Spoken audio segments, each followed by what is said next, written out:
Hello, good evening, good morning, good afternoon, wherever you are. It's time for Quake. Welcome to another Saftastic TV stream. My name is of course, and we have Fussy with me for... Hello everyone, for another week. Yes. Exciting. Final week of playoffs today, before we move into our finals next week. So we've got 3 exciting matches lined up for tonight. Yes, starting with Knight versus Lure, moving on to Dandaking versus Donna, and finishing off again Lure playing Salty. Got 3 good matches. Should be some close sets, especially this first one here. So Lure and Knight, 2 players pretty evenly matched.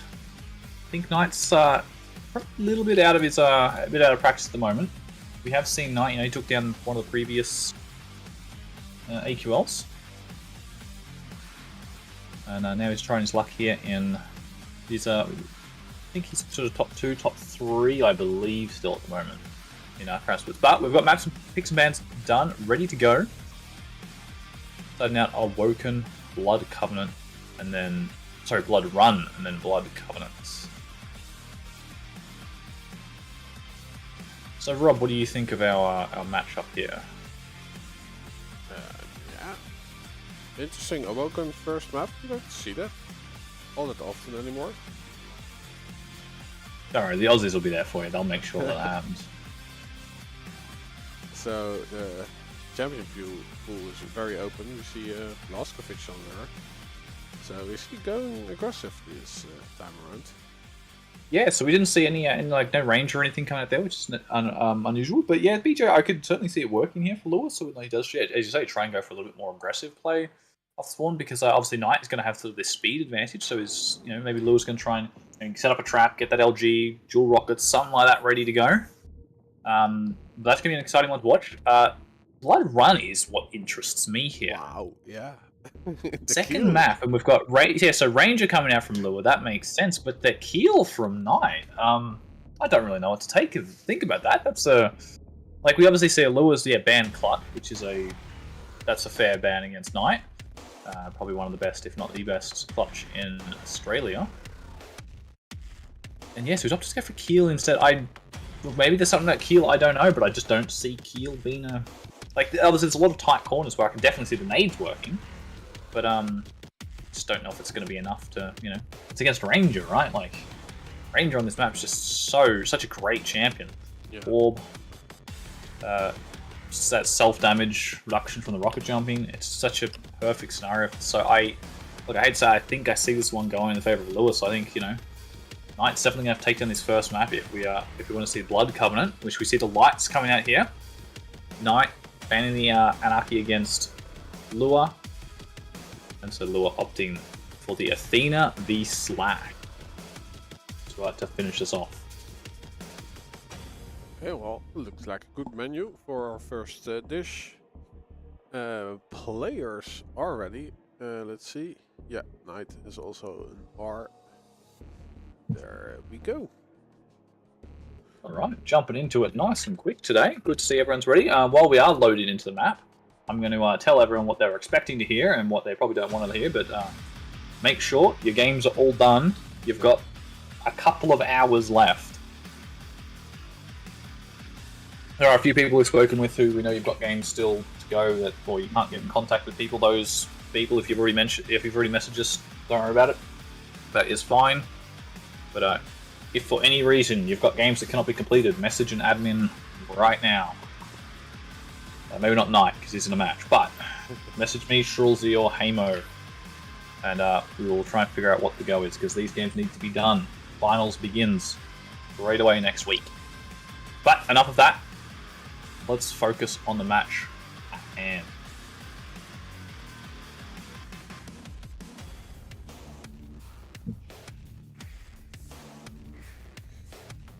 And who do we want to kick off with and see the start here? The game decides that we start on Lure, so I'm fine with that. Alright, let's do it. Starting off here on the BJ, getting the rocket spawn. And straight onto heavy. Pretty cool, pretty stock standard here. Nothing too exciting, but here we go. We see a push in from Knight, but the immediate jeweled forces him off. Doesn't want to take that risk. Pika comes out, no connection. One rail in favor of Lure there, and still defending the rail as well is a key point here. Knight going to be desperate to get onto this item. He needs this weapon.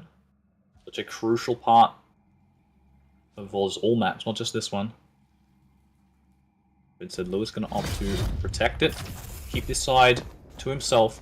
Dual wield obviously not available for the LGs. By leaving for one moment, that gives Knight the chance. Sneaks in, real fast movement.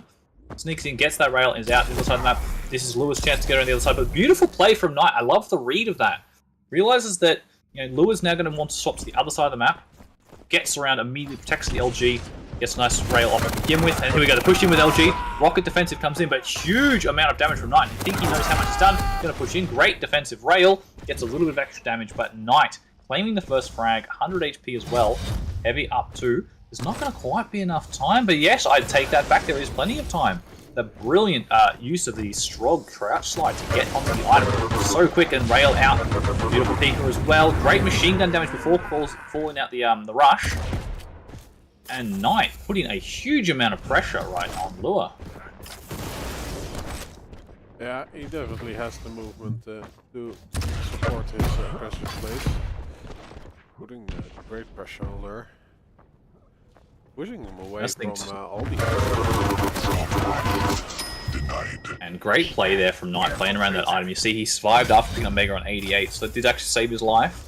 The dual wield LG does a huge amount of damage, as you just saw, but when you've got the stack advantage, does not matter. Even gets the Destroyant there as well. And a few of those extra shards from the dead bodies, actually kind of a big chunk of extra stack. Both players quiet, waiting for someone to peek, and there we go. Lure comes around the corner. Knight with the weapon advantage in this spot. The Tribolt comes out. Good hit, but the rail comes out too. Much in the favour of Lure. Delayed item pickup here from Knight. Means he can try and get some damage in, and more importantly, he's setting up a good delay between these two items. Allows him to get plenty more time, get back over towards Mega, try and take a fight. Dual wield comes out. There's still time as well in this Mega, right? So Megas can run out. The dual wield comes out. No, sorry, the Pika comes out. The dual wield's still going, but not enough damage to take out the Pika. So Lure actually getting forced off that Mega again, which thought maybe he just won. But due to that delay, there we go. Oh, push in as well with the LG, and Knight is looking really strong. He's hitting a huge amount of damage in these fights. Lure again. Oh no, the missed rocket jump, and that's going to cost him a lot. Let's get one rocket off, but this is just before heavy as well, so Knight keeps a perfect rotation on these items. And a huge booster of stack. Good rail to get out initially. And yeah, just give another kill here. I love how Knight in that sort of spot just tries to play, fake it out a little bit with the sound. Try to get Lure to, sort of double guess about which direction he should be going, and pretty much end up resulting in Lure just walking straight into him, LG out. Free kill.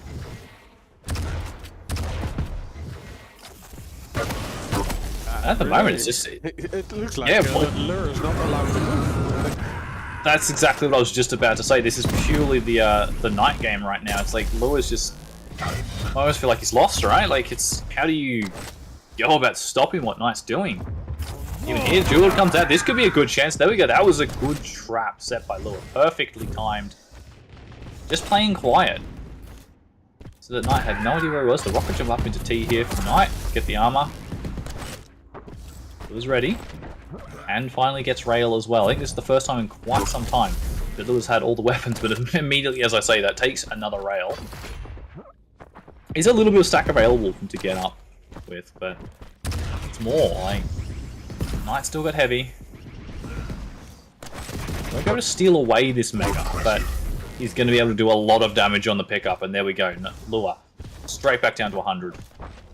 The armor on the side's gone, and I don't see Lure getting out of here alive. Alright, that was a great rail, actually. And he's actually just going to keep pushing here, and he misses the shot, and a bit of a fumble, I say, there from Knight. A rare mistake. Comes out again, and oh my god, I cannot believe Knight survived that. The LG from Lure was so strong. But Knight just had that tiny little bit more stack advantage, which was enough to win in that fight.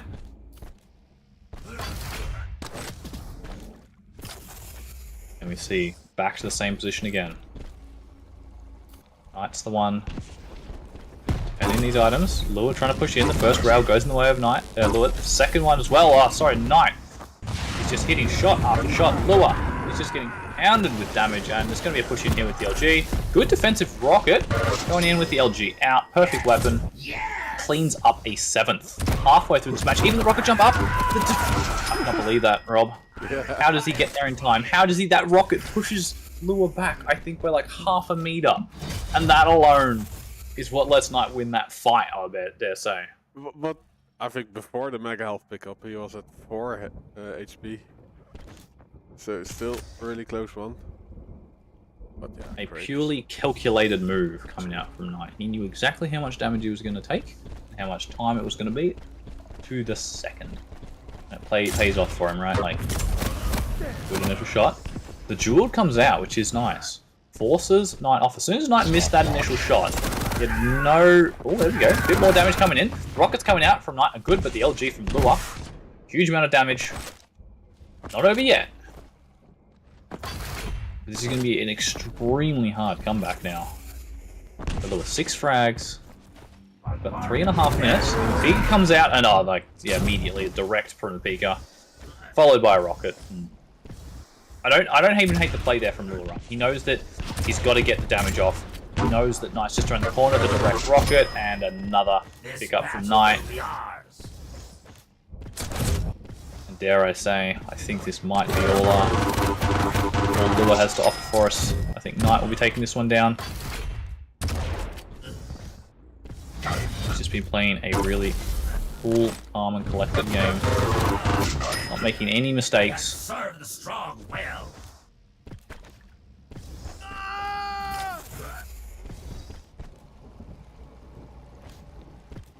Stopwatch. Yeah, Lure for a big part of his map.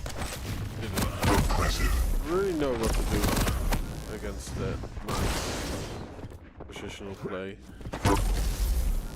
Great vertical rail too before Lure gets even through the TP, and again keeps his stack so low. Yeah, I think pretty much the first 3 minutes of this map, you could almost say, was just, you know, Lure trying to just get something going on. Knight was just so dominating in that first part of the map, and it almost looked like, you know, Knight was just going to, you know, roll this away and Lure was struggling to get a kill. Like, he's brought back a couple of kills here, but even fights like that, right? Lure's probably hitting harder, I think. Like, check the accuracies real quick. Yeah, Lewis is ever so slightly hitting more LG percentages there, but yeah, they're both hitting 40%, right? That's a huge amount of damage coming out from both players. And that's the thing, but then the dual wield is going to just mean that he gets that extra little bit more out of it. And there we go, another fight, and this rail at the end. But yeah, it just means that the Knight has been playing around these items, he's been getting the stack. Like, you look at the major item distribution, we've got 10 and 12 heavies and megas for Knight versus 3 and 3 for Lure. And exclusively that is pretty much what's been winning Knight this map. He's just been able to take these fights because he's got the extra stack, he's got the speed, Lure can use the dual wield, but if Knight's not there for it to do anything, well then, you know, that's just a wasted ability. We've seen Pika get out quite a lot of damage as well.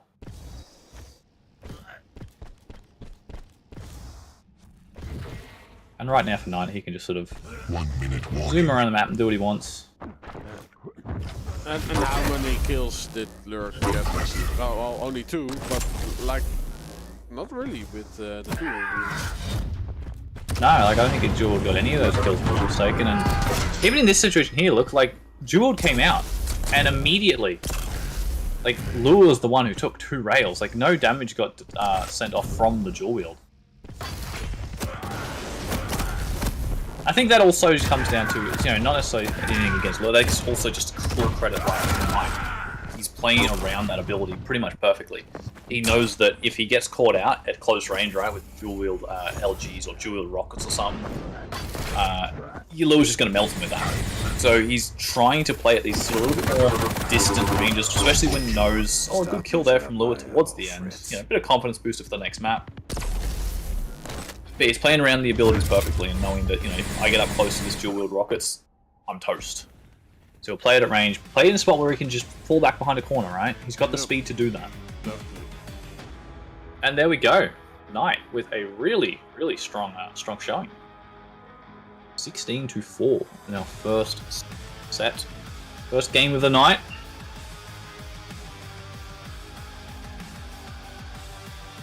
But I think that's probably something I think would have been favouring. Let's see what was the channel point predictions there.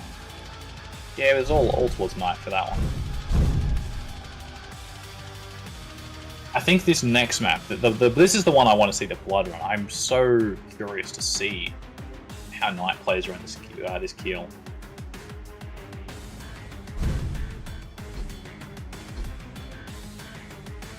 Banded there. I want to see the third map. I know the third map would be great to see between these two. And I think if we're going to see a third map, like this is definitely how it's going to happen, right? Like I think, yeah, first map, even champ pick wise, certainly favoured Knight. And again here, I have to lean towards Lure on this, but like I know Knight can play keel, so you know, champ pick isn't everything, right? If Knight keeps playing like that.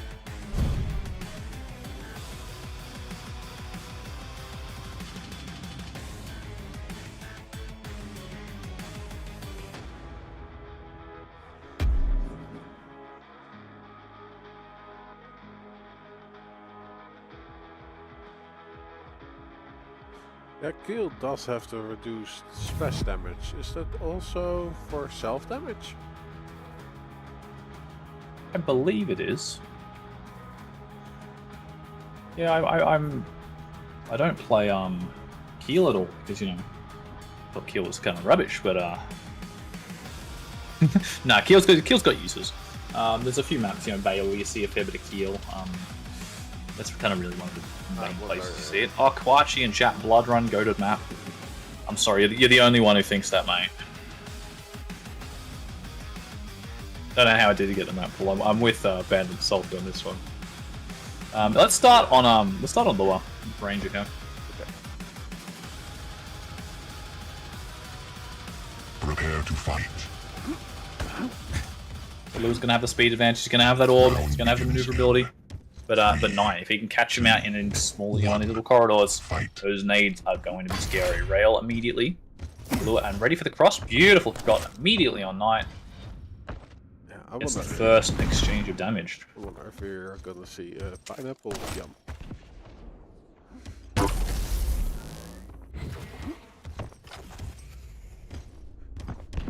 Take up the bounce pad. Nade's going down. I think we're going to see probably a similar sort of thing from like what Lure played, you know, how the way Knight played against the BJ last match. I reckon a similar sort of experience might be seen here. In terms of, oh, the LG, look at that, oh, and the orb gets caught into the... That was just so calculated there from Knight. Absolutely perfect LG, hits every single cell. Lure just trapped in that corner. Could not move an inch. And there you go, first frag. Again towards Knight, and this could be a good trap set up here. Love it, the nade comes out, Rocket as well. Lure does actually get a decent little chunk of nail damage off in return. Rocket followed by nade, the rail as well. And Lure will survive, but he is on almost no health at all. Knight trying to fake out the sound cues. Lure's in a spot where he cannot opt to take a fight at all. I wouldn't be surprised if we see Knight potentially even deny that lower armor. But no, he's actually going to go in here and kill, and after hitting that bit of damage, I think he's found it. Knows which side of the map he's on. Going to, again, rocket jump across. Try to keep taking this fight, and decides against denying that armor. Stopwatch. Lure now, I think, yeah, Knight will have heard that. Especially the TP. So Knight knows he's got that little bit of armor.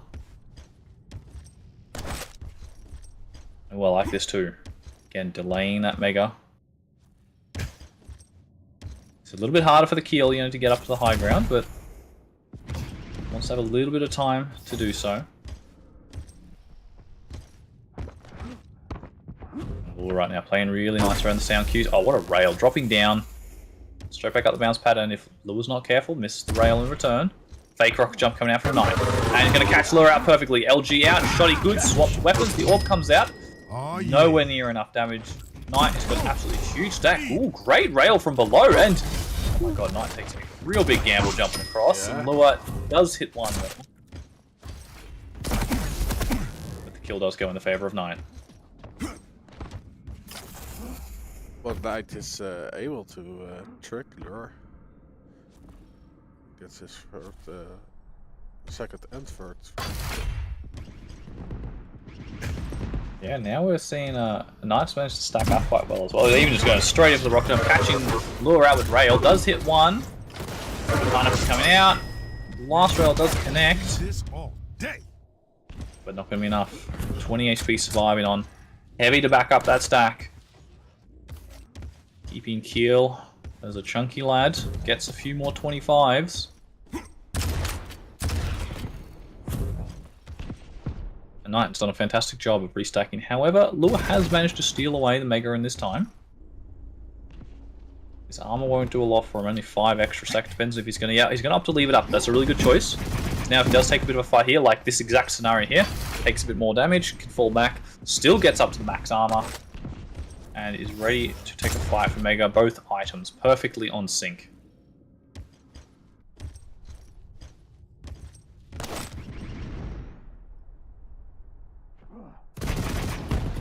This is where I think Knight is, Knight's, we always knew Knight is a very defensive player, and I think this is, right now, Knight is showing us, he's got still that defensive play. While he's been a lot more aggressive, last couple of seasons, this defensive play right now is just so good. And that can kind of also be part of, something you see quite frequently on this map here. All these little small corridors and, he's caught in a real rock in a hard place. Good little bit of tri-bolt.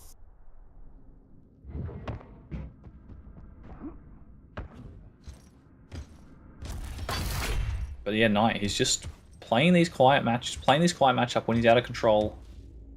Or not even when he's out of control, when he doesn't have full control, in order to make sure he takes fights that benefit him. He knows he's going to be able to win. Trying to get the damage off on the item. The orb comes out.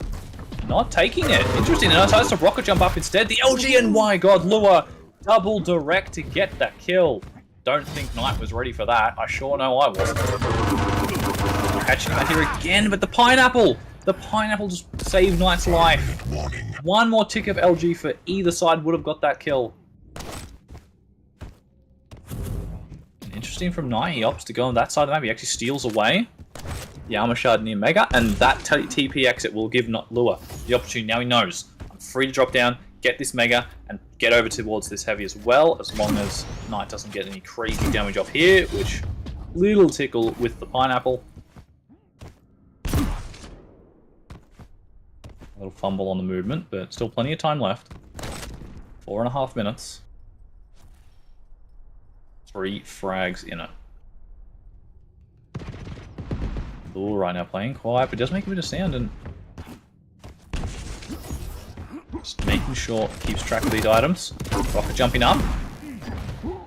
Knight, a little bit of damage in return. Stopwatch. Oh, I like this here. The orbs try and fake it out. It'll work. No, Knight was at the jump pad. Good defensive rail, and oh, so close. That would have been the kill there for Lua. And right now, does not want to miss out on this Mega. It's got position, and great rail. One in return, though, from Knight, but Knight now railable. Lua as well doesn't have any armor, but both players so not healthy. The fake rocket jump. Oh no! Big mishap there from Knight. But he gets the rail from bottom. Both players now. Oh, the tri-bolt from Knight. Yeah, Lua hanging around a little bit too much, a little bit too greedy potentially there after taking that rail. Really had to get out of that situation and just let Knight take that Mega. Even allowing Knight to... No, there we go. Knight's waiting with the rail. You don't get a single item for free.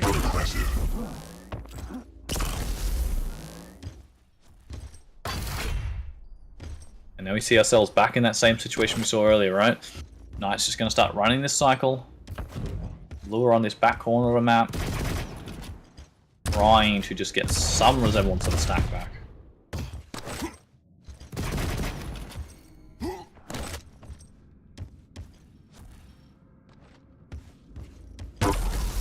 Wow, look at the awareness of Knight. Just knows the sort of angles, right, Lua could be waiting on. And I wouldn't even be surprised if Lua just... Sorry, if Knight just tries to drop in and push down on Lua now. Yep, tries to rocket jump up. Again, another rocket jump. Trying to catch up, but not able to. Missed rail. Maybe a bit of a lifeline here for Lua. One in return as well. Heavy will go in favor of Knight, but the LG comes out. He's strong. Another rail. Doesn't connect. Lua with the high ground advantage. Orb comes out. Jumping straight down towards the Mega. Oh, but the Pineapple followed by the Rocket. Huge damage from Knight. Both players with rails. Miss from Knight. Lua will connect. Takes the frag. 5-2. There is still time. I know, the stack is the problem right now that Lua's got to deal with. Any even little bits of chip damage that Knight gets off spawn, like even that. Like look how he's taking down almost half the armor that he just picked up just with that little bit of machine gun, and that's what's going to be such a hard thing to Lua to push through in this situation. After that, picking up these next two items pretty much has to go for a fight, and look at that. Doesn't know which way. Knight's on, takes a rail, tries to use a bounce pad to fake it out, but at this point, Knight is going to be able to just play this sort of game around the angles, around a lot of right-angled corners on this map, so you can just kind of run and run. Gets caught out, jumping, LG in hand, and I think with 4 frags to go, 1 minute to go. Great rockets. The orb comes out, almost gets the kill actually. Knight surviving. We'll be securing this Mega. And with that, Knight will be securing this set.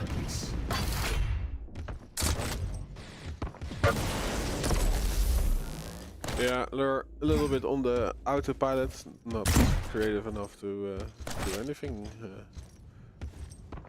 about it. And yeah, it's like it's such a hard situation for him to get back into. I think yeah, Knight really did show how good the Keel can be on this map, right? Like that scenario there, right? Shows like the way the Keel works really well. You just shoot your rocket followed by that pineapple. I didn't even know you could force that spawn there or get that spawn. There you go. That's a bit of a questionable one. But yeah, it's a situation where you can have so much just burst damage coming out from the Keel with that nade rocket combo. And especially considering he was always doing it, I don't know if you noticed, but he was always doing it sort of like on these fadeaway shots, right? Or if Lua's trying to push in, you get the shot off, you get the nade, and the combo bit of damage just stops any push no matter what. No matter how much stack Lua's on, if you take that like 150 damage, there is no way you're continuing that fight. And that's where the Keel excels. And that's why, yeah, maps like Veil, you see Keel quite a lot. Because on Veil, you always want to try and fight for this upper high ground position. It's a bit of a smaller area, which is what you see the same as on Blood Run, where you've got a lot of these small corridors, little tight angles where you can fight. And that's where those nades excel. And Knight showed us exactly how that Keel worked, and it worked perfectly.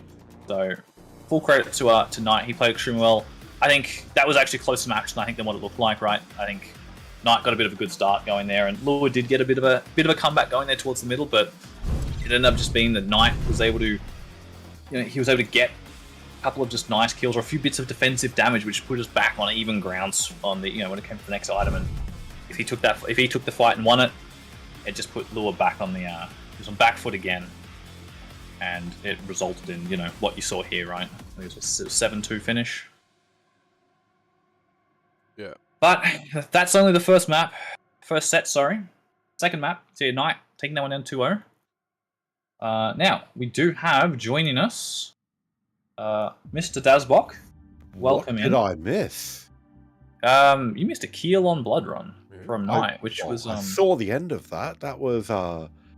yeah, no, it was Knight just showing he's definitely on form at the moment. Yeah, Knight was... he's here to win, right? Like... He wants to take down another victory, right? Like, Dan came back, I think, after last season. Dan came back with a bit of vengeance and took the win, and now Knight is gunning for it himself again. So, and I think if he keeps playing like that, there's a good chance he could potentially do it. So, are we making finals predictions already? Are you saying not yet? AQL 6 and after KDC season 1, we're going to have another Dan versus Knight final? It's very possible. It's very possible.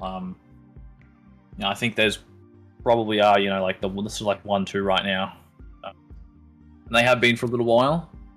Knight always putting in the work. So I I wouldn't be surprised if we see that again for finals. But that's still a while off. We've still I was going to say, just looking at the results of that night versus Lure, it's kind of a bit of a turning point for Division 1. Both players went into that fight not having any losses against their name. Obviously, there had been map drops, but that's Lure's first game loss for KDC Season 2.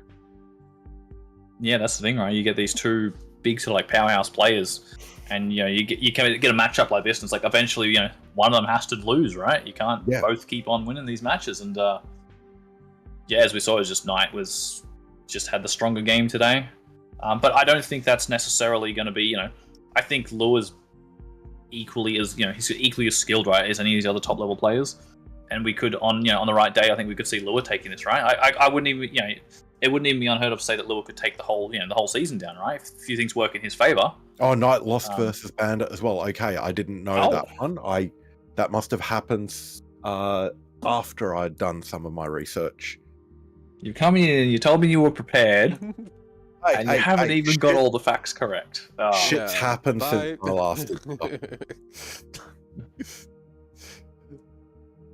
We have to accept people that don't know how their homework. Wow. All right. Well, let's Anyway, let's move on to let's look at our next set. We've got coming up here. I love the fact that you had that on hotkey there, Rob. Just the get rid of Dustbox button. Yes. Dan versus Donna next, right? Yeah. Yes. But, we've got Dan versus Donna. They're both offline. Okay. Let's It's Fortniteryck, right? Yes, that's the one you're after. Dan's awake. Dan's awake. Okay. Good. He's in chat. That's how we know he's awake. Oh yeah. Didn't have to do any research for that.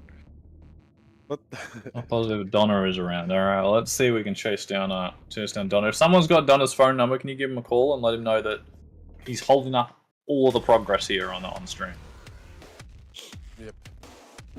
Well, let's look. Have they started their picks and bans? That's something. Maybe they're just doing picks and bans. Alright, we can. We can be optimistic, right? True. So I was going to say, going into this, any before you've even looked at picks and bans or anything like that, any predictions? Look, I think there is a favourite, right, going into this. I don't think there's really much we can sort of beat around the bush about that one. Dan is definitely the favourite coming in.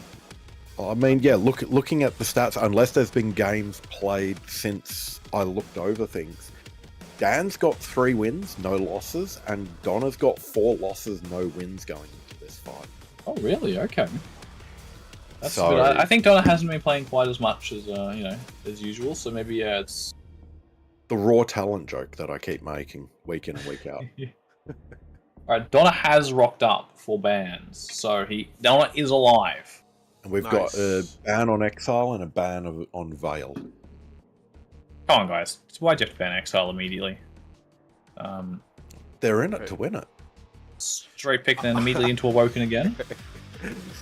Are there players that play Quake that don't want to win? That's true. Oh, sometimes you just have a bit of fun, but they're even more invested than usual to win it. Yeah. Dan probably wants to go through here undefeated, and I think Donna will be after the first. There are players that just want to play good, but not especially need to win. Yeah, I think if I've got this right, Dan's not only got 3 wins at the moment, but he's also not dropped a map the entire season as well. Well, that's what he can be gunning for here, right? Going through an immediate clutch ban from got to make that 4-0. Yeah, he doesn't want to drop, so that's what he'd be gunning for, right? Complete the season without dropping a map. That's probably his goal right now. And if the talent pool in Div 1, that would be quite an achievement. Yeah, there's a lot of really strong, any of those players in Div 1 are capable of, taking a map off of him. So, but let's see, we've got Awoken here. We've got Donna going in with the Athena versus the Visor of Dan. Dan banning the Clutch initially. which I think is more of just a throwaway ban as opposed to an actual champ that Donna potentially would have been picking. I was going to say pretty standard pool of maps chosen as well from these guys. Like Boring not- map pool, you not- mean? Yeah. not calling it boring. I'm just saying there's no surprises here. Woken, CK, Blood Run. We are 3. Obviously, if Dan wants to keep this record of not drop a map, he's gonna have to take down both Awoken and Corrupted Keep. On CK, Dan getting the Ranger versus Donna's BJ. I'd argue maybe Dan's got the better pick for CK there as well. I think those are probably like 1-2, right, for champs on CK. I think there's pretty much no one better. So it's, I think, equal. Yeah, champ pick, I think they're pretty much equal there. And then moving on, Blood Run. Dan, banning Scalebearer. Get the Nyx pick coming out from Donna. If Quatch is still there in chat, bit of the Nyx representation going on here now. Nyx on Blood Run, classic combo for the Australian Quake community, with everyone wanting to emulate Quachi.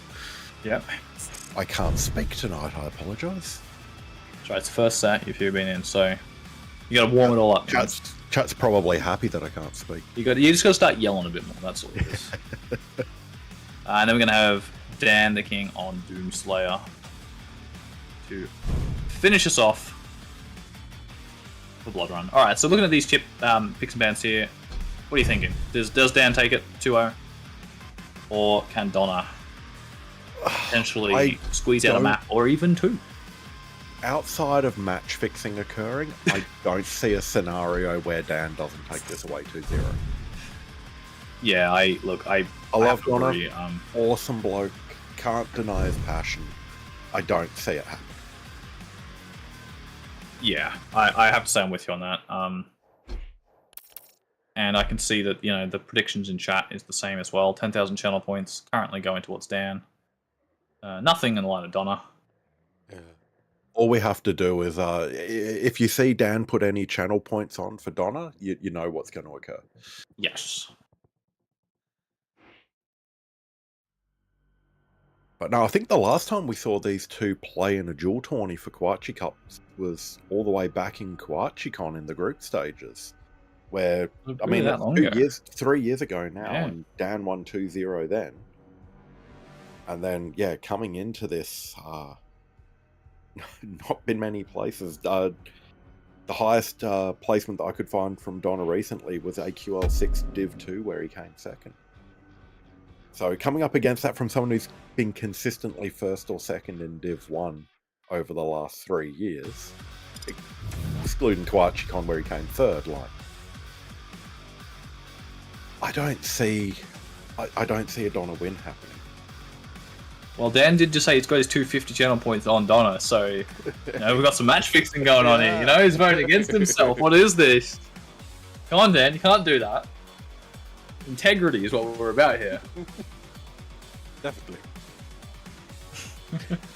Might just chuck a cheeky vote on Donna as well myself for no particular reason, just Could you imagine the perfect run through the tourney being ruined due to match due to match fixing for Twitch channel points? Yeah, that would be a way to.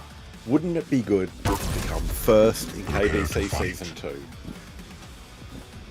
and going 2-0 the entire way through? No map drops, no losses.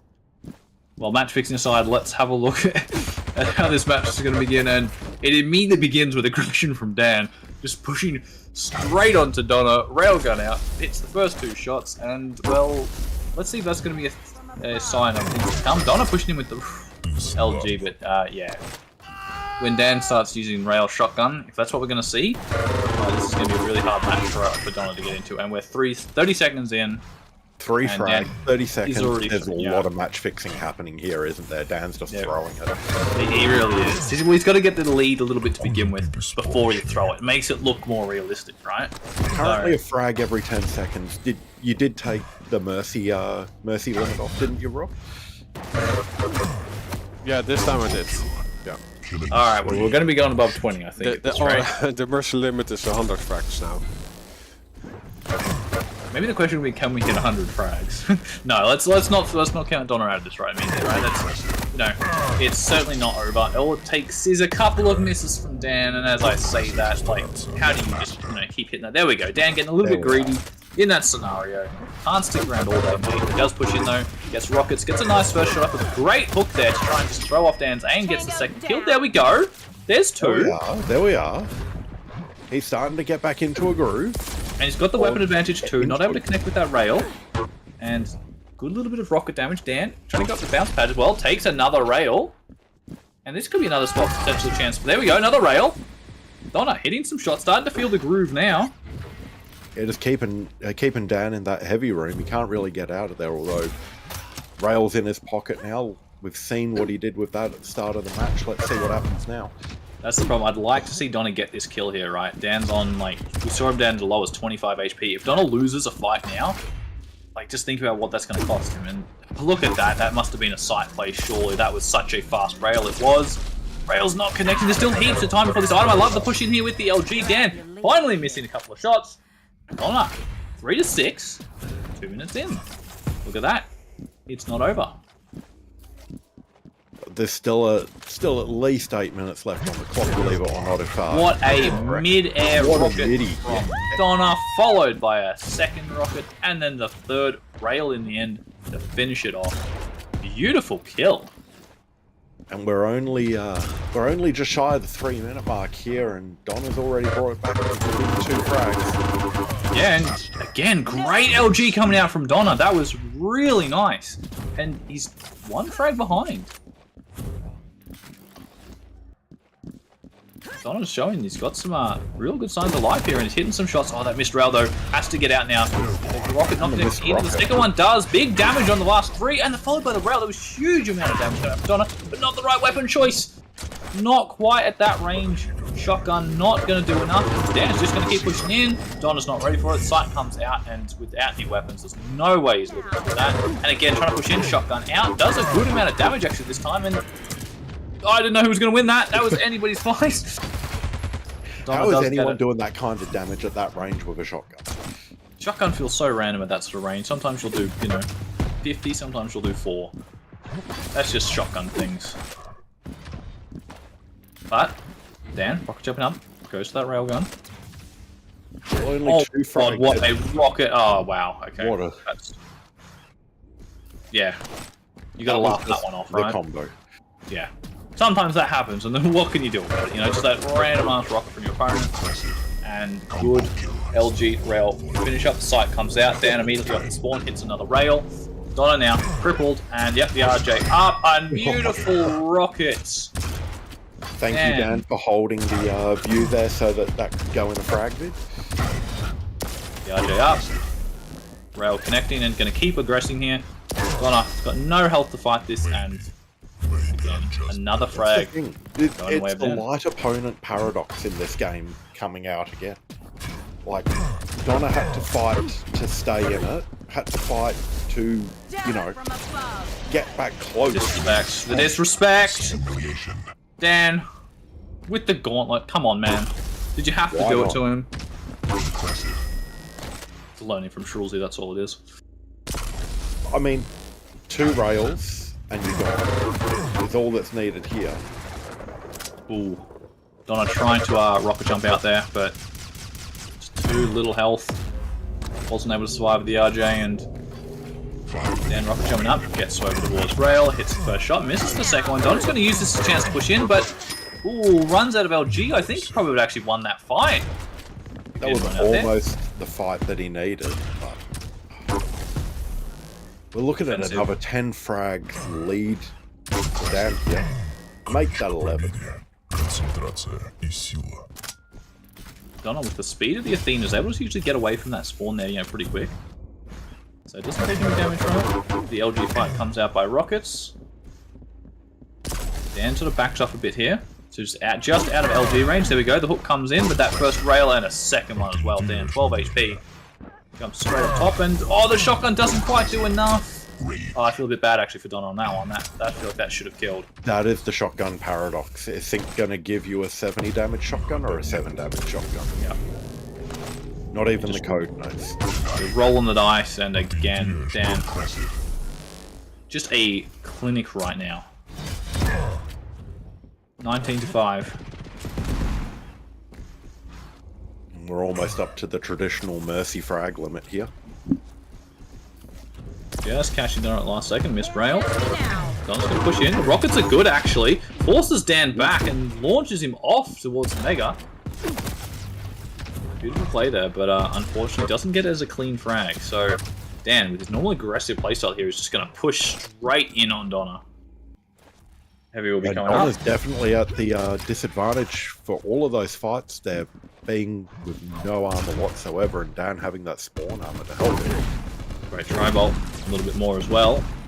One rail does come in for Donna, but is railable, and yeah, beautiful play with the sight there from Dan. It's such a tight little angle to hit, right? You don't expect, if you like peek it, you don't expect your opponent's actually going to hit that shot up, because it's such a small little angle. And wow, the LG from Donna, the missed rails from Dan, sees the tip of the head, doesn't quite connect. To be fair, it didn't look like there was much dodging on that LG from Dan there in any case. And I think Dan's just realised 20 is not the limit. Let's see how high we can push this time. Can he gun this to 30 is the question for Dan right now, and he's certainly going for it. Pushing in. Again, we just see the shotgun rail style from Dan, which we're getting pretty accustomed to. Again, I mean, if you can, why not? If you're hitting 66% rail, yeah, go ahead, keep doing it. Hey, shotgun, you're going to do 7 or 70 damage. You don't know what you're going to hit. Rail, it's always 90 if you hit. So, why the heck not? And especially when you're hitting quite as many as you do. There we go, though. So there we are. Stops the bleeding. Got a kill. We're 24-7. 2 minutes on the clock. Do you think Donna can bring this back? Well, let's have a little think about this, you know. I mean, we got to this point in the first place. Yes. Look, if Dan decides to not hit another rail, and maybe jump off the edge of spawn immediately after every life, on Smoko right now. I think there's a chance. Other than that exact scenario happening, I think we can probably pull this one a GG. And we can probably put those match fixing allegations to bed as well. So currently up by 20 frags. Nice little bit of damage there from Donna. Again, it's not going to be enough to make a real difference here.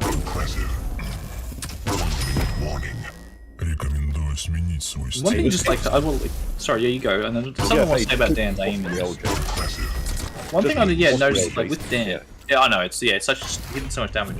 But yeah, so Dan, like, obviously this is not an example because just but the way he's sort of aiming with the LGs, rather than trying to flick, he's going to go over to disrespect again. Nah, he does end up doing the mercy kill with the nail gun. Does hit 30. Yeah, sort of just like, doesn't flick his rail around very much, which you can see, it's very smooth movements. Waits for the opponent to sort of move into it. And it's, well, you can see this working, right? Like, 64% still. Why do hard aim when click succeeds? Yeah, allow your opponent to aim for you. And both players having a bit of a shotgun off there. And just the spawn damage there is such a hard thing to deal with. When you've got a player like Dan who's going to get that spawn rail on you all the time, and yeah, the GGs get called, and we will end the first map 33-7.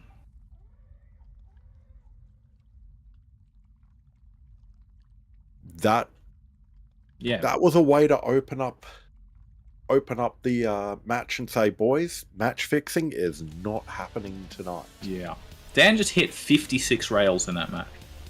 That's the amount of rails an average player would shoot in a map. And then, how many kills was that as well? 25 with rail, 33. 33 total, 33-7. So, that was a good start, a good strong showing there for Dan. I think he'd be happy with that first map. It did mean I lost about 60 channel points, but that's okay. I'll forgive him for this.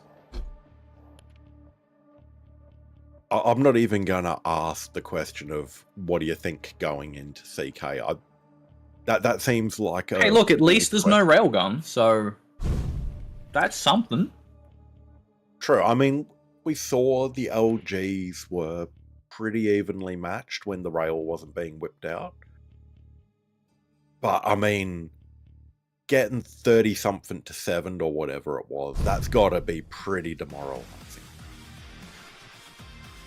Look, I think Donna, he'll come back in, try and hit hard here, and look, look, playing against Dan is always, you go into it knowing that it's going to be a difficult challenge, regardless. So I don't think, you... I love the shit talking in chat. Mate, I'm retired. You have to have started to retire. That's awesome. So we saw a frag every 10 seconds to start off Awoken. Do you think we're going to see it any faster on CK, or do you think we might see a slower game from these two? I don't think Dan's going to let this be a slower game. Look, this map is notorious. This map is notorious for being a quick map. You can see... Like, normally Awoken's not the map you'd expect to see 3 frags in 30 seconds on. This is probably the map you'd expect to see that on. Yep, as you said, no rail. And rail no rail. Out of the last game. But let's start here on Donna. Dual-wield shotties out immediately. Dan nowhere to be found. And we haven't had a kill yet, so it's already slower than the first map. We see Dan getting these seconds 0-0.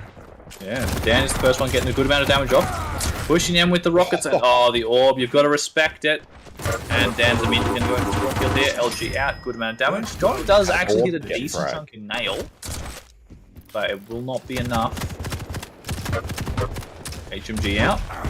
Good rocket. And look at that. 2 beautifully placed rockets. Dan's not going to be able to take away that item, but no, that didn't connect. The HMG, huge amount of damage. Still no LG cells Dan. Donna just trying to push in. Catches him in the corner there, and beautiful follow-up. You disgraced yourself enough. And there we go. We got 4 frags in the first minute, so it's still, it's still a quick-based match. But this is just the start that you want. Donna actually does win himself that item. So, look, it's not completely out of this map, right? It's still certainly doable. Mind you, I think the dual wield, just got used then. Big damage coming. The orb also got used. Both players low, but I can swapped the HMG from Dan. Not low enough. Perfect weapon choice there just to finish the kill off.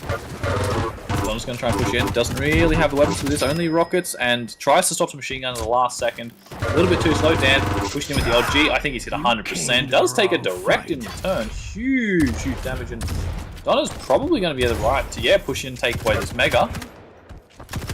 Dan really not healthy. Question is, can Donna get through and get this kill? Dan's just going to go for the defensive play. Falling back constantly. He's shooting rocket after rocket, and even wins heavy by doing so. Donna maybe getting a little bit too aggressive there, trying to force that frag and doesn't get anything from it, in fact. I mean, if you're in this situation, what else can you do but try and force a frag to happen to yourself? Well, we're still so early in the game though, right? So you don't want to give up the full map, right? If you can get map control, like, that's certainly one way of doing it, I suppose, if you just hit nice directions like that. Yeah, but you also don't want to let the frag deficit get too great that you can't make a comeback when it happens. Let's see how... Oh, that's unfortunate for Donna. Really needs to get up top there on that rocket jump. Can't afford to do it again because just stack's not there.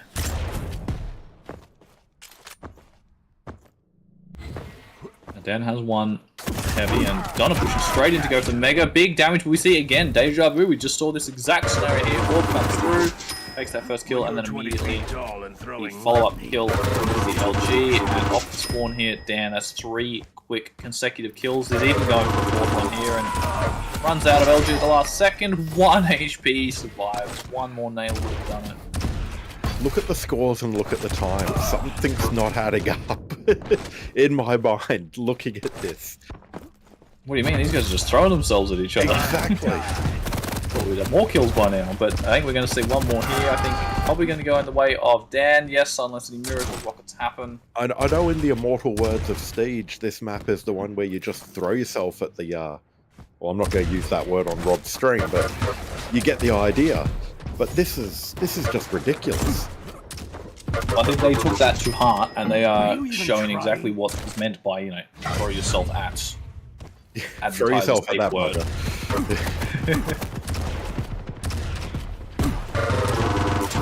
again, the LG swap here from Dan, 100%. Gonna try and force the spawn?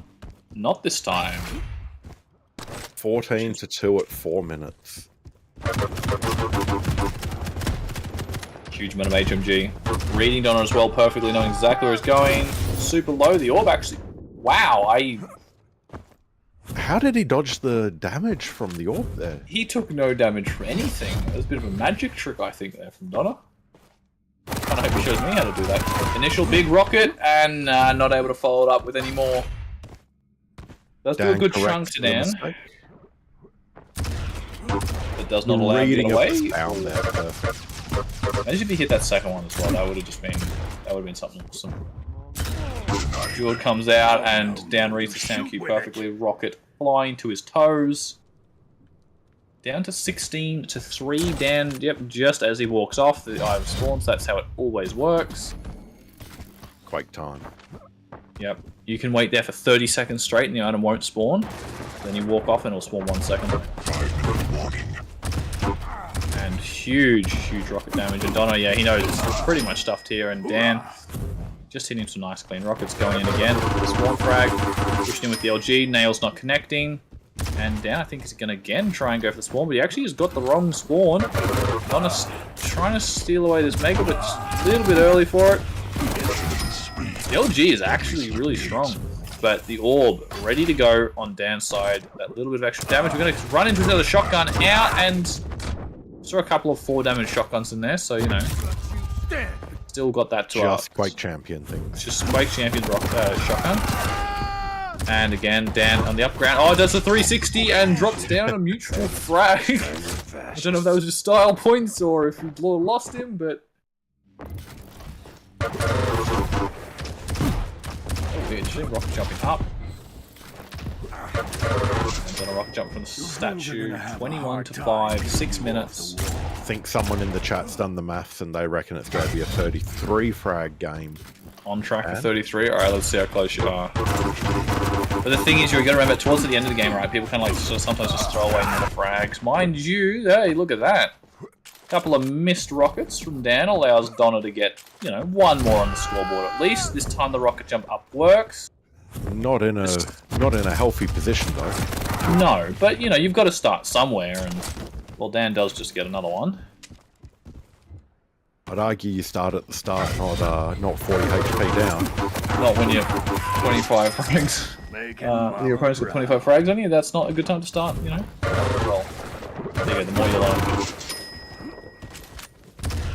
And right now, Dan is just playing Destroy, the perfect spawn frag game. And that's the problem you have on this map, right? There's sort of like that 3 frag sort of like spawn combo you can get there, and like it's the second or third time now Dan's done that. So it's like almost had 10 kills just from a couple of little spawn frags. We're gonna see it again here. Pushing in with the LG. Gonna now go over to the same spot over here, shoot the rocket over there by rockets, and again catch him with the LG. And spawn him again by LG, which he does get. Unfortunately, runs out of LG this time. Doesn't matter, the rockets are there to back it up. 16 HP and negative fall on. Does again get the spawn over by rockets. The question is, can Dan survive this time? Orb is available if need be. Doesn't matter. Hits the 3 or 4 direct rockets there to go. And it's just a non... Oh, there we go. Donna from down below. Now, I'm gonna let you prior to Dan hitting that 30, I was going to ask, assuming it would be possible, how do you make a comeback at this point? But I think we can all see, looking at the scorecard now. Look, looking I think just stringing these frags together, spawn after spawn after spawn, with Donna not really able to answer. Okay, sure, he got the frag there, but watch what's going to happen in a few seconds. Like, I think even if you pause the timer at 7 minutes and score that it was, and swap these two players over on the onto each other's PCs, I still don't think you'd be able to come back from that, right? I don't think Dan would be able to get back. That definitely. No. No, and it's just a case of the ability to string those spawn frags is what's helped with this. Like, we've seen Donna get a few frags, but that's just been the one frag in isolation. Every time Dan's gotten a frag, it's actually been 3 or 4 frags. Yeah, exactly. We saw with you losing your breath. Just strung them together, gave Donna no chance of busting out of it. And yeah, with that, like, look, we've seen Donna bounce over, hasn't capitalized to get the conversion spawn frag. And it's just that one frag in isolation. Exactly, and that's the problem is, yeah, Dan's just getting too much damage off in each of these fights, that it means that, like here, look, so Dan's won this fight, immediately is at like, what, 205 stat after taking that fight, takes this fight here, still on over 150 stat. And that's the difference right needs to be to get those spawn frags. He's able to convert that fight into a chain of spawn frags, where Donna just hasn't been able to do that. I know that too. Once Dan does lose one of these fights, it's always kind of like just before one of these major items. So this is one of the few times here where there's not a major item waiting for Dan after a fight. So Donna will bring this back to another frag in his name, but you know, it's what we're going to see an end of a 40 to 10 maybe? Yeah? Never mind, 41 to 9. There's 10 seconds left. We could actually, yeah, so it'll be about 45 to 9 by the end of this. Hey, there we go. Mutual at the end to finish us off. GG's are thrown out 42 to 10. This is the question I have for you and for everyone else. Is that the most frags you've ever seen in a duel? Because I think it might be the most. I think 52 frags in an official tournament duel. Yes, that's the most I've seen in an official broadcast televised duel. That I've seen elsewhere, no. No, okay. How many have you seen in a duel? 72 to -2 was the highest I've seen. Does that mean it's a 70 frag duel then? Because you got 70 and you got to add a -2 to it. It was back in the day of Arrow Walk. Anyway, but yeah, that's probably to 10. Yeah. Look, we went into this sort of expecting a victory for Dan. I don't think anyone was sort of shocked about the outcome. But Dan hasn't dropped a game. He hasn't dropped a map. He came out of season 1 winning it. I mean, he has that nickname for a reason. He is the king of Quake in Australia, at least. And he's just showing why. Yeah, and that's full credit to him. You know, I don't even think Donna was necessarily playing that bad in some of those situations. No, Donna was not playing bad. Like, he was hitting hard. I think there was situations there where Donna certainly didn't have to take some of the fights that he did, right? Like when you start to get down, like, you know, the 15 to like 2 point, you know, you kind of know, and the game has been kind of, especially after the first map, and the game's just sort of been playing that way. You know, you kind of do just have some of those scenarios where you just kind of push at them and you're like, all right, whatever, you know, I know I'm not going to win this, let's just have a bit of fun, kind of thing. Which I think, I think it's going to be a situation where, a situation where, you know, you're going to let a few more frags go ahead. But that being said, he was still hitting hard on some of those, but Dan was just an overwhelming force, right? There's only so much smoke we can blow up one man's ass, mate, let's be honest. He played fantastically. Donna played good, just not good enough. Yeah. Anyway, as chat is saying, we are going to be going on to our next match shortly, which is Lure up again versus Salty. Getting through these games at the end of the season. Yeah, so we'll start off 2 2-0s. Let's see what we can get let's see if we can get this one go to all the way. I think these guys will actually be a very close set. What have you got for us on these on this set? You know, just the classic stuff. So obviously I had Lure at 3 wins and has only lost 1 map. We know after tonight that he's actually lost a match now tonight. Salty was is coming into this on 2 wins, 1 loss as well. having lost earlier in the night to Bandit, which was a bit of a rage quit scenario due to ping, as I'm led to believe. Okay. Yeah, both players just over the course of the last 3 years have just been steadily improving and improving, getting better and better, which you can see in their results. Like Kuachicon, Salty obviously won the Open division there, with Lua coming 7th, but in AQL 5, Salty in Div 2 was able to come 2nd. AQL 6, Salty had a 5th position and Lua had 3rd. And KDC 1, Salty got 3rd and where are we? Lua was 6th, so pretty... I think they're coming into this pretty even. Salty's got something to prove after I've just said publicly that he rage quit due to ping, and he's claiming you didn't rage quit, and Lua just, you know, Mr. Consistency at the moment. Yeah, I think this match, honestly, this could potentially just go down to, you know, whoever gets, you know, the good start, gets a bit of momentum going. Lua claims he's never seen Salty rage. Obviously, you weren't sitting anywhere near him at the LAN, mate.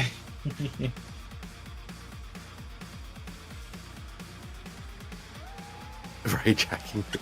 Are we going to see you pick bands, or have you guys already done it? Let's get that up. Let's have a little gander at what they're planning on playing. Are we going to see the exact same set or similar sets as to before? I hope we see something different. I hope we get an Exile, a Ruins, and...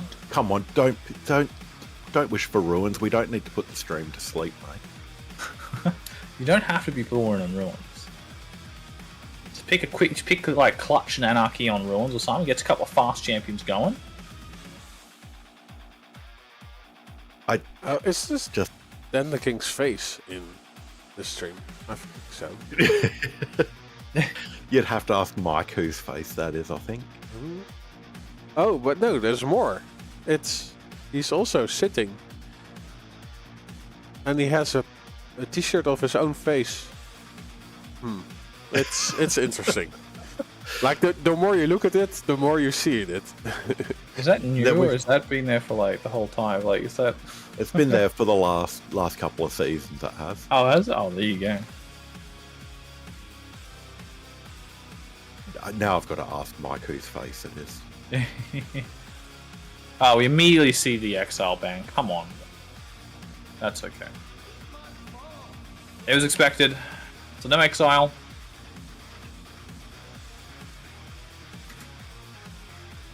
Sorry, just coming back into it. Yeah, Exile gone. We knew that was going to happen. Corrupted Keep. Okay, that's, yeah, fair enough. I can see that as a smart ban against Salty. Swampiest, it is in the map pool because it was voted to be there by the players. Having said that, unfortunately, he's not wrong. Next season, it automatically has the weights shifted against it, so it's likely not to come up again. But maps are chosen by the players who participate. If you don't want to see Blood Run, why don't you participate and cast your vote as well? Blood Run is the first map up, just kind of proves my point that people do want to play it. Even your Zoomers, with that being Salty's pick. Blood Covenant as Lua's pick, that is not surprising one bit. Exile is an abomination. How dare you, Red, say that? That's... I've lost a little bit of respect for you. I'm sorry, Red. Alright, so we're going to see another Blood Run, Blood Cove, Awoken. You know. Yeah. Thank you, Lua.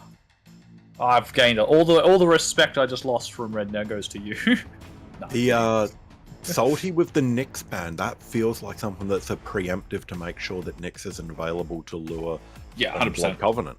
Yeah, I 100% agree with that. Even on Blood Run too, right? Like, you know, you can use the wall, the wall jump to get up onto the you can play the Kuachi style of just never be seen and just be infuriating. But even just like, you know, being able to jump up towards heavy without having to use the tri-bolt jump or nail jump or anything like that. Okay. Eisen Yeah, picked from Lure. we've seen a little bit of Eisen on Blood Run before. And again, I don't necessarily hate the a And clutch from clutch. Salty. Oh, that's a set. Oh, I like that. I know who we're starting on. Yeah, okay, interesting. Yeah, clutch on Blood Run. I think it can work, right? Like it's fast champion. You can sort of just dash between all these corridors, so you can get around that really, really quick. So yeah, I don't hate that at all. But yeah, Eisen 2, chuck a turret down these little spots, gets you the information, gets you a little bit of damage off some of these engagements. There's just so much hit points and armor coming at you at a million miles an hour with the Nissan Skyline that is clutch. I would have said, double-decker bus, but I'm just referring back to the CTF days from about 5 years ago. KPF just in the voice chat screaming, "Oh my god, there's a whole fleet of Nissan Skylines attacking the base," as we had 4 clutches attacking, and it's just stuck with me ever since. Ranger ban on Blood Covenant. Yeah, okay.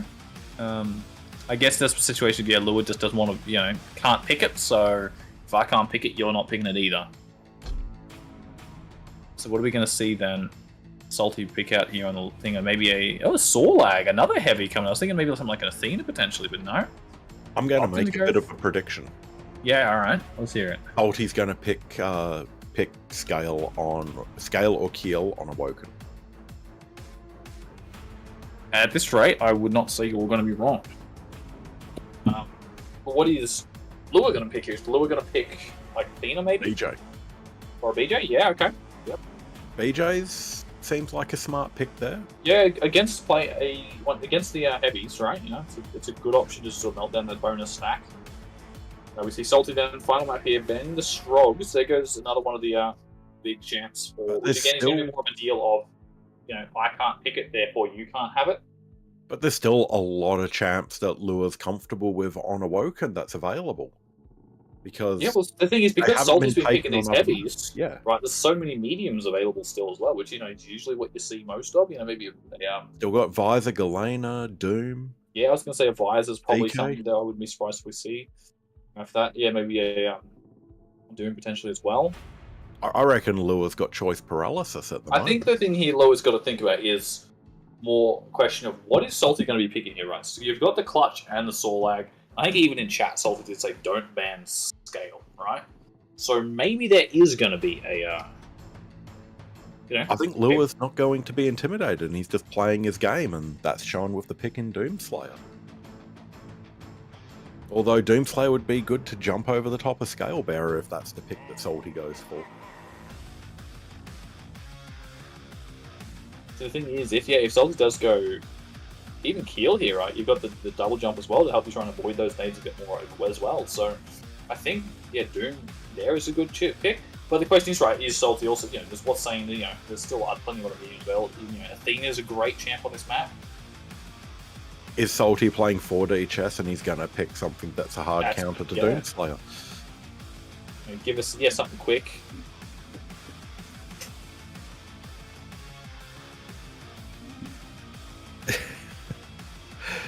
Nah, I can't. I got a theme going. Yeah, but we also know how you like proving as well.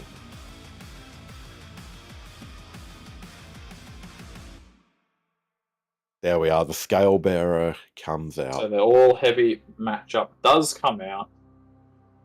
Look, I love to see a bit of fun. You don't have to just pick meta. So I've got to say I'm rooting for you, Salty. But all bias aside, I mean, this first map is going to be really interesting. It's not a horrible set of picks. It isn't. Like, Lua hits hard, and Salty's just countering with a shit ton of starting hit points and armor. I gotta say, I actually kind of rate the clutch against the Eisen here on this Blood Run. Just mainly map sort of how the map's going to play out. I reckon Blood Covenant. I don't know how I feel about the Sorlag though. So I potentially do think this could be a first and only 3-mapper of the night. Now you've said that, we know what's going to happen. Yeah, it's going to be easy 2-0 for someone. But no, but I think this one could be our first 3-mapper, and then don't know what to feel about this final set. me see. When was the last time these two actually played each other on stream? Where are we? AQL6, it looks like. Where Salty won 2-0 in the group stage. And it was a 4-mapper in the finals. Where, yeah, it looks like it was a Lua win in the finals. It was in AQL6. But that was quite some time ago. Yeah, exactly. That was, yeah. More than 12 months. And a lot can happen in 12 months. Exactly right. Exactly right. And we've got everyone in the lobby now. So, yeah, predictions then. What are we thinking for this first map? Desbok, who are you? I think the audience is definitely going to win this one. Come on, no, I'm not taking that. No, I don't accept that. I want a true answer. Not letting you off that easy. Fuck it then. I'm going to say first map, I reckon Lua's going to have some really, really smart Eisen plays that Salty's just going to go barreling into, not realising it, take a shit ton of turret damage with some tickle from the LG to clean up, and he won't be able to recover from that. So I'm going to say Lua's going to narrowly win Blood Run. Narrowly win Blood Run. There you go. You have our predictions.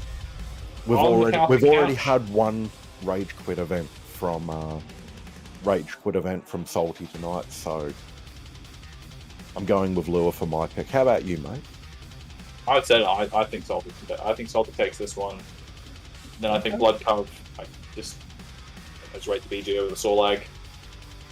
And then I think we go to the third map where I have no clue. But I'll make a prediction once we get there, if we get there. I reckon there's even a possibility we might see a second rage quit tonight. You reckon? Oh, it's happened once already. Who's saying it won't happen twice? No, anyway, we're starting on Clyde. We're starting on Salty.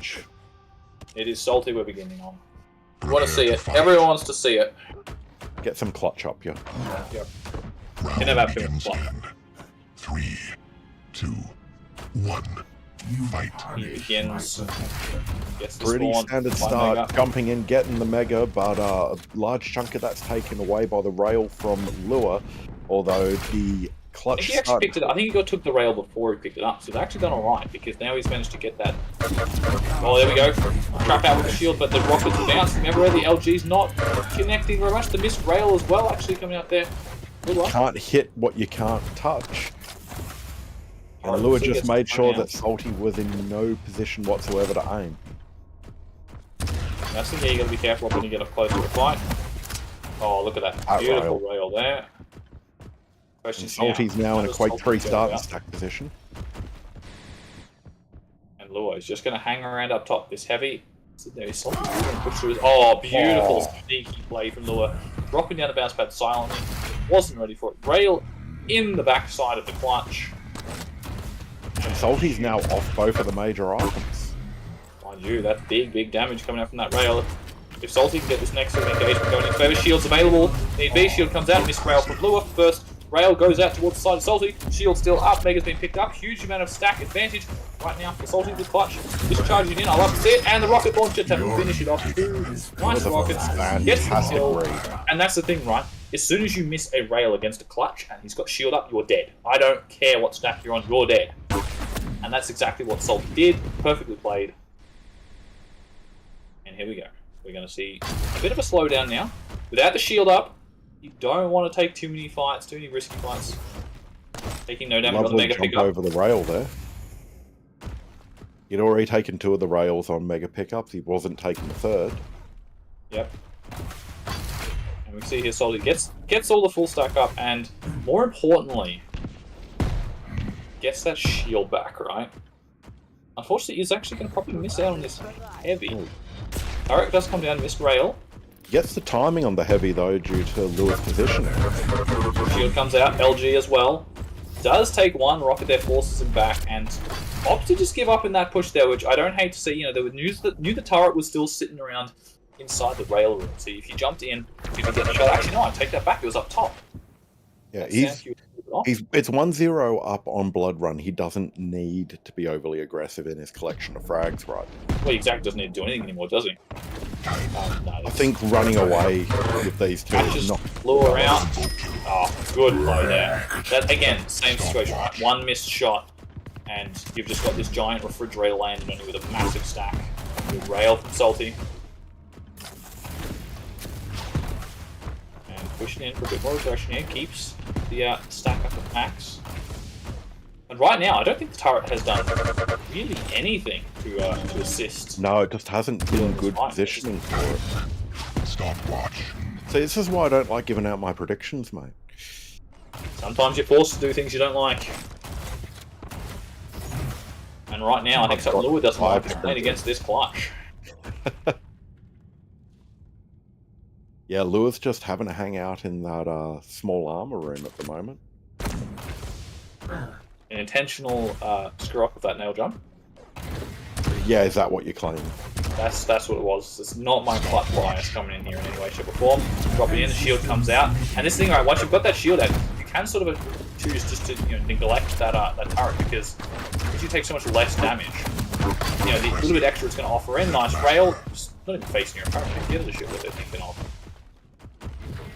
And that was a bit of an awkward fight there in the rocket room, and if anything, Salty came out of that smelling a lot better than Lua did. Yeah, because he's also taken away one of the armor shards. Oh, Good LG, but the rocket is enough to force Lua off. The question is, they're just going to try and drop it in. Lua not ready with the LG. Nothing connecting. Tri-bolt. Tiny little bit of a tickle coming down from the lower ground from Salty. And this is good to see. Look at these wild pickups, right? Salty's pretty much always had this shield ready to go as soon as he needs to take one of these engagements. And that's such a crucial part of this clutch play. And Lua, sitting on the side of the map. Stack as well. Like, how do you counter this stack? Like, Salty is just that over all of the items, both major and minor, that he's essentially locked Lua out of this map everywhere except that small armor room. Yep, exactly right. And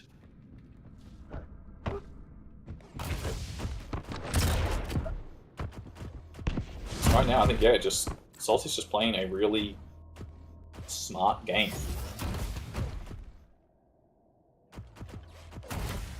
Playing the champ picks really well. Keeping the pressure on. Good read to Lua's position. Rock jumping up. Getting ready at least to Lua's immediately popping the shield. Actually frag free happening here. Or it looks like Lua able to get away. Oh my god, what a rocket!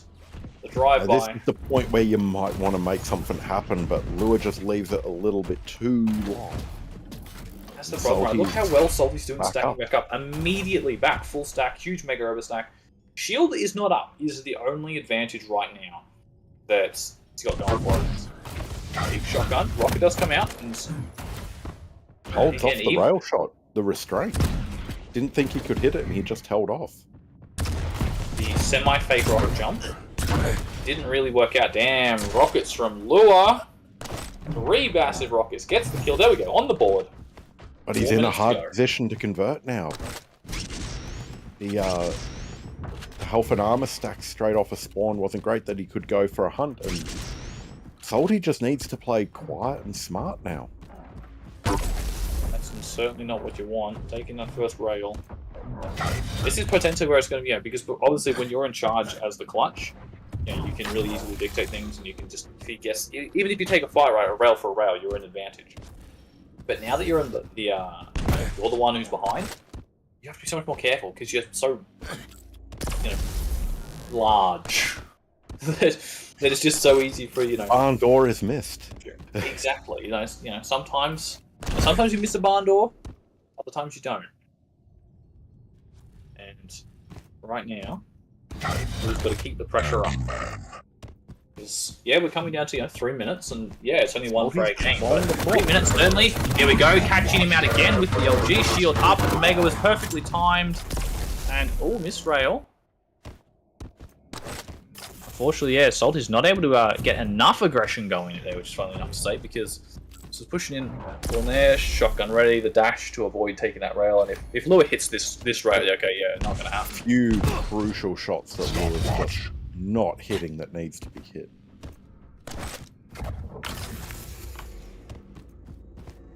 And Salty's just playing the game well of being on the opposite end of the map to wherever Lure is.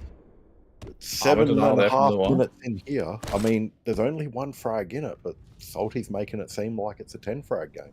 And the thing is, Salty's doesn't have a huge armor stack, right? But Salty does have shield ready to go. And Lure not actually going to deny that item. There we go, catches him out now. This probably will be a kill here. Popping the shield, which not going to help him much at all. Already took so much damage. Honestly, maybe I would have rather not even pop that shield there. Because now you're going to push out. Don't have the shield. The Mega stolen away. Beautiful defensive rail. As Lure's fading away. 100% has kept him in this. And not only that, just the way that fight ended meant that Lure was the one who took away every piece of armor.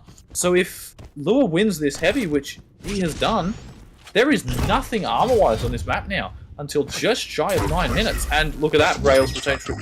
And Timmy comes out and says, "Hey, Fuzzy, you saying I'm being useless? Check this out."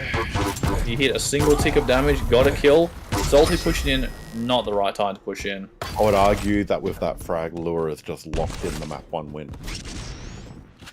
I wouldn't say it's fully locked, but yeah, he's looking strong. Not fully locked, but it's... If Salty gets some nuts, shots hitting here, shield gets used. I mean, Salty's known for doing nut plays. And I think that one might call it there. Yeah, and Salty sees it as well and calls GG himself.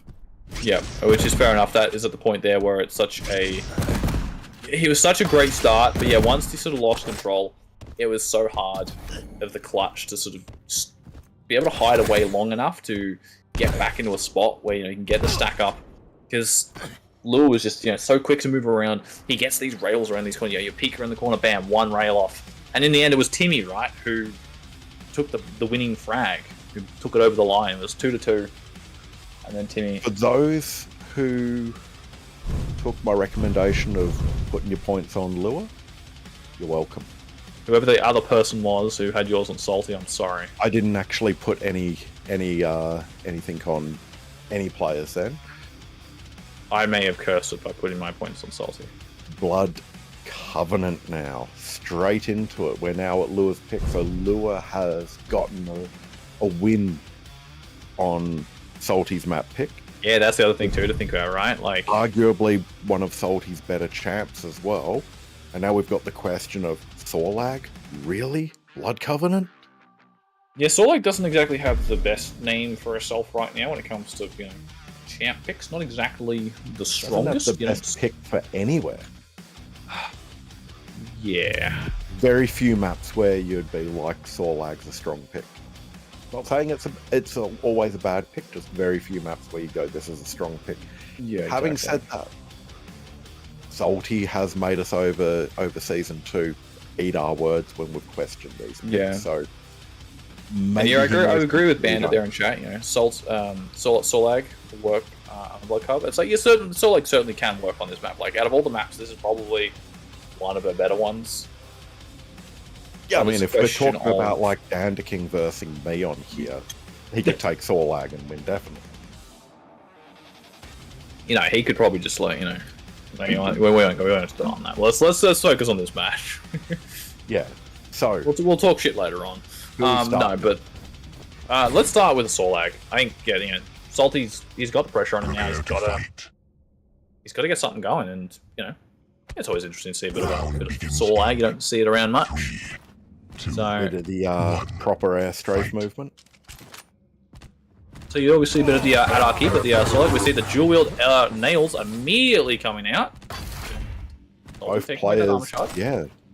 We're going to have that initial major item pickup from both players delayed. Lure's going to be the one on the rail first, and Salty's just not able to catch with the LG there. However, Salty doesn't take any damage in return, so that's the key. Neither player takes damage. Rails are exchanged though, and Lure's the one who came out of that worse for wear. Does get the 50 armor shot underneath Mega. So it's brought the stacks back to be pretty even. Both major items on sync with each other. Both players with a slight delay on their items again. which has meant We're that gonna- they're perfectly synced up again. So whether or not they Yeah, we- realise that, We're going to be back to a on the minute timer again soon. We will. it's interesting. I wonder if they've both picked up on it right, because as soon as they both delayed it, they both immediately went for it. Them sorting, going up the jump pad from Lure, the jewel gets popped, potentially saved his life, actually, scared Salty off. Yeah, both players went pretty quiet after they picked up their major item, so I reckon maybe they've realised, but Salty's probably going to try and get this item and maybe rushed over towards the heavies to see what he can see. And yeah, look at the speed going. He wants to get over there. Here's the sound of the BJ running around. Good rail. After that, we'll also know that, yeah, there's no heavy to pick up. Oh, what a read of the rocket, even if it didn't hit from Lure. The rail What a from nice Salty, cheeky though, is rail, what- though. Yeah, that was a... Keeping the stack of Lure at bay a little bit here. Keeping the pressure on.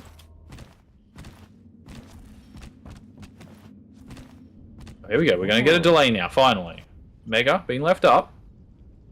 Salty shooting now. Oh, I swear to God, they must have like been looking at each other or something. They must have known. Like, I'm surprised that Lure did not walk at that. Great awareness Got from that him. telepathic love connection happening.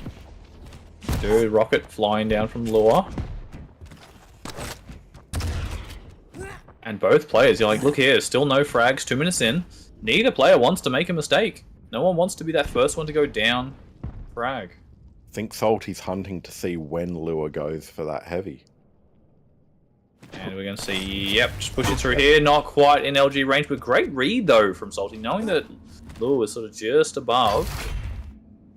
And I like the quiet play to try and, you know, wait until the last second to do a jump over that HMG to make as little of sound cue as possible. Good movement to get over towards rockets. And now the question is, can Salty read this? Good rail from both players, exchanging damage. Neither player still low enough yet to push in, trying to fight. Great. Again, both players are exchanging rails. No one is getting a lead here whatsoever. Both will immediately pick up another 25 armor shard. Sorry, 50 armor shard. And probably Great head read over from towards Salty their picking up on that pattern from Lure there. Like, he's seen that quite often Lure will take the route via the vials, and just the crosshair placement, knowing exactly where his opponent's going to go, was what netted him that hit before. And one thing to note too is both players have only got 6 megas for Salty and 6 heavies for Lure. Neither player has even really fought over the other opponent's items yet. And we're 3.5 minutes in. We're getting ready to close to coming up the next cycle of major items. And good rail from both players. Again, neither player is just allowing anyone to get this sort of stack advantage. And that's the thing. I think both players in this spot are waiting until they can be the ones who they can get the initial damage. They can get that first hit. They can get a good chance to try and take the fight and get a clean frag. But because both players are just exchanging the same amount of rails, do they catch each other here? They will. Here we go. The duel comes out. The duel Big comes damage. Rockets are not terrible, but they're not enough to force Lure back. Bit does come out, causes a little bit of damage, gets a little bit of the intel off as well. But that's the first kill coming out there for Lure. Salty going up the jump pad, missing the rail at close range. Would have been actually huge damage and potentially would have been cost Lure this heavy, but little missed rocket jump as well. Not ideal to see. Lure having to push in from the low ground. Salty not in position to punish this. Missed rail too. HMG comes out from Lure and scares Salty off. First time. Due to the offset that Lure's got on that that heavy, Salty retreats back for it, but it's not there waiting for you, mate. Yep, and that's the first time we've seen a rotation of items go in the name of one player. Is he going to read this? He reads a beautiful play there. Look at that. 2, 3 great rockets, and Salty is piecing on out of here. Wants nothing to do with that BJ. The jewel comes out. Nice rail from Salty initially. Nice rail then to follow up. Trying to just escape. Doesn't want to fight. Not that big of a stack to spend, to be honest. One rail would tie this straight back up. However, Mega ready for When Lure. you take the risk, the answer's probably not. And right now, it's halfway through the map. We're only 1 frag in. Question is, That one can frag Salty... feels like an absolute chasm. Yeah, because so where we've seen the first 5 minutes of this game go out, I wouldn't even be surprised if, you know, this was like a missed rail there from Lure. A bit of a, yeah, I think it's a bit of a disappointment in that one. Someone get him compressed air for his mouse sensor. Blow on it. I don't think we'll see this map going anywhere near as high a frag limit as seen some of the other ones. No, I don't think we're going to see another 40 fragger. I don't think it'll go 40 to 10 this time. I could be wrong, but you never know. But with 4 minutes to go, it's still anybody's game. Salty's And Salty's actually, I don't think down. Lua read this. Oh, look, Lua hasn't seen it. The direct rocket comes in from beneath, and holy shit, that's two fantastic directs. Couple of middies there coming in from Salty, and even pushing in super quick here with the LG. Lua doesn't have the weapons to keep fighting this. Great influence. There's no weapons here, and the gauntlet comes out from Lua. Huge damage, but the super shotgun from Salty, that's a massive blast with ace. And look at that, in the space of 30 seconds, we've spun this around. It is now Salty in the lead. 2-1, the nail spam about to come through. This is actually going to hit Lua, huge damage there, but wow, the rail, sorry, comes both through railable, on both the are side.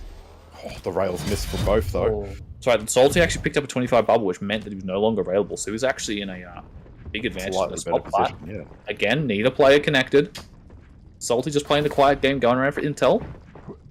Now that Salty's the one, so it's going to be interesting now. Will be Salty start playing, a quiet game, trying like just, hopefully try and catch Lua off. Play a quiet game against Lua. I mean, we're only just past the halfway mark. Well, when you hit rails like that, it's a fantastic start. Now the question is, are we going to see like a fast rocket jump here, try and engage it all on the other item? But we are not. A couple more seconds delayed as well. 3 minutes. 3 minutes to make up one frag to tie it up. Oh, good drive-by rail there, and a second one as well. Huge damage coming out from Lua. That's what he needs to hit. Salty not any armor around to get. And the dual wield comes out. Look at the speed though. The movement comes out. Beautiful movement. Oh my god, how does he hit these rails? Lua, you're a madman. You shouldn't be able to hit that. What is that? And that was like 5 rails and just catches him with the rail as he comes flying out of the door. Lua's just probably just sitting there thinking, where are you going, you idiot? And he's just watching it, and he just pops in front of him and bam, shoot him in the back, No, that was... Would have been interested to see what that chase looked like from Lua's side, I reckon. That's alright. It's 2-2. And, Salty gets that big spawn stack, right? So, it's not like, he's at a massive disadvantage now. It's like playing against playing as a light, where you spawn, you just have nothing. Dual back up now, pick on those 2 bubbles, and immediately pushes straight in. Actually looks the wrong way immediately, and the LG is stronger from Lua with the dual wield. Mind you, I think the huge stack advantage that Lua actually did have, having both Mega and Heavy, is probably what ended up winning that fight for him. But not super heavy here. Beautiful rail there from Salty, jumping across, hits the first shot. Trying to do another. That was a cheeky little what the hell is that? Oh my god, the direct and return. What is the damage these guys are throwing out? These guys are crazy. They're just hitting nut shots. Salty's massive advantage here. Gets a. Oh, he takes a big rock. He's got to fall back. Rail comes out, hits the shot. Oh, that last one there. Heavy is. Heavy Mega's up and almost another one. Salty just rocket jumping around everywhere. And yeah, you've got to get out of there now. You've taken too much damage. Mega's up for you. Probably not going to have time. Get over this heavy. But the question is, does Lua have timing on this? He does not. This should be a kill here, but no. Again, the defensive play from Lua. The dual even comes out. This could be a good opportunity for Salty to get back in and potentially get a frag here. 100 HP, no armor. He's going to have heard that armor pick up now. There we go. Drops down, catches him out. LG in the back. Rail doesn't connect. Defensive rockets coming out. Beautiful rail up the bounce pad. This is Salty's chance. Look at this, 60 HP. Jumping around the corner. Beautiful rocket. Oh my god, he clicks the bridge to 5s. The LG, not enough.